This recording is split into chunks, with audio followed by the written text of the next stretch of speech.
I think before we get started, we need to let Tegan know that you're allowed to boo us. So sorry we made you hate comedy. Like it, but thanks for being here. What's up, you guys? My name is Kelsey Anonsen. And I'm Mahtub Zare. Yeah. And welcome to the 5th ever Gay Interrupted show. Woo! The premise of this show, as Nicole told you guys, is that it's the gayest show ever. But then at some point in the show, we are going to bring up someone that struggles with opposite sex desires. Okay? Okay? And don't worry, all the proceeds for this show are going to go to straight conversion therapy. Okay? Or as Fox News calls it, Fox News. You guys, tonight, as always, we have 6 gay-ass comedians gracing the stage. Yes, we do. And then smack in the middle, we will interrupt the show to bring out one straight, white, man. No! I didn't know they still existed. Oh, they do. They do, and they are pissed.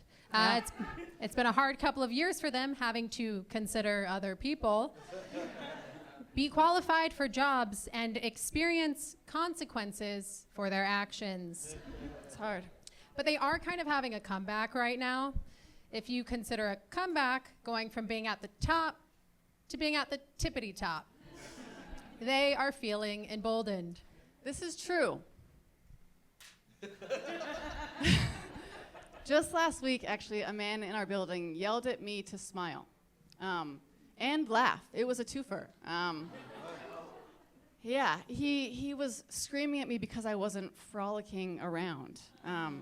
Men are getting so bold, they're even yelling at like non-binary looking lesbians to smile, a population who notably only smolders. Baby, show them. Yeah, see what I mean? But I don't think he's like thinking this through, because if I'm not smiling, that means that his side is winning, right? If lesbians are frolicking, that's not a world he wants to live in. He doesn't want to see me skipping down the street because I'll be skipping to his girl, you know? To who? This is more of just like a thought experiment. I would never do that to you. Mm-hmm. You guys, men need to be taken, Kelsey and men need to be taken down a notch because their unearned confidence is clinical. It is. Do you guys remember when 50% of men said that they believed they could land an airplane in an emergency with literally no experience?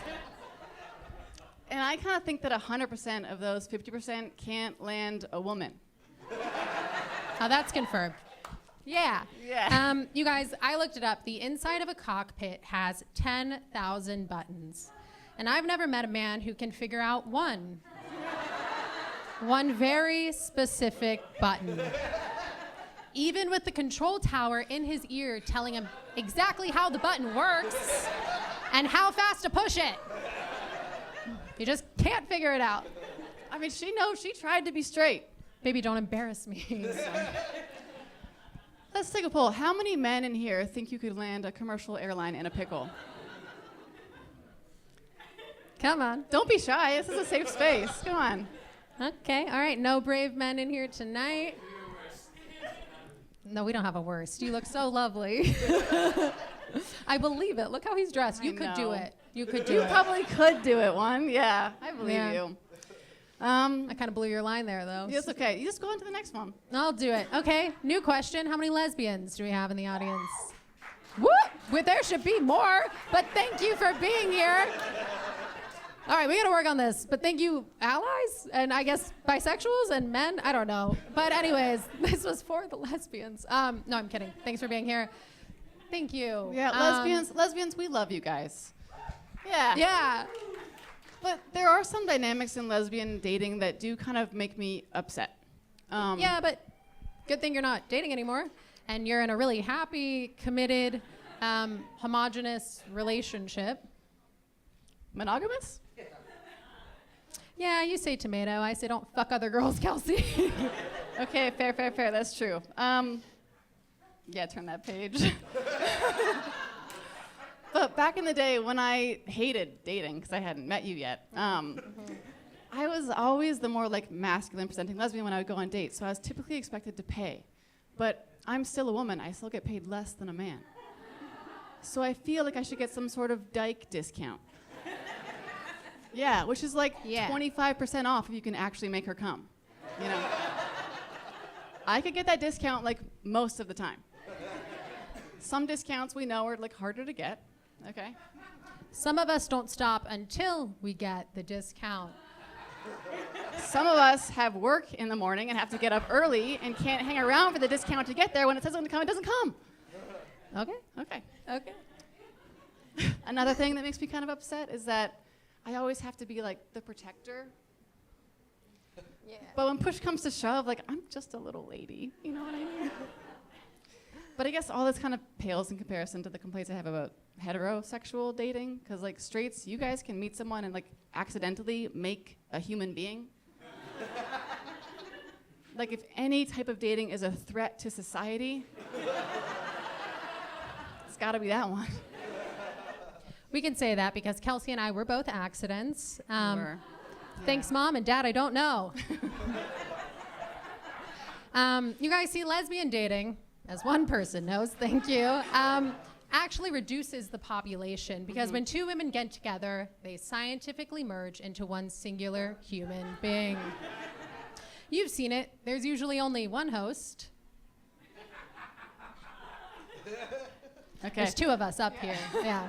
It's new. It's a twofer. Yeah. Could you guys imagine though if lesbians could naturally procreate? Like every time lesbians had sex, they could each get pregnant. Some of us multiple times, if you catch my drift. We would be having litters of kids. If lesbians could procreate, Republicans would be like, actually, my dudes, abortion is pretty cool. They're free at CVS, you know? I wish we were rich enough to actually have kids one day. Do you guys know that in Los Angeles, one out of every 18 people is a millionaire? And you know what really disgusts me about that is that I am one of the 17. That is disgusting. Thank you. This country really is like so wealth-centric, and I think, hot take, that isn't amazing, okay?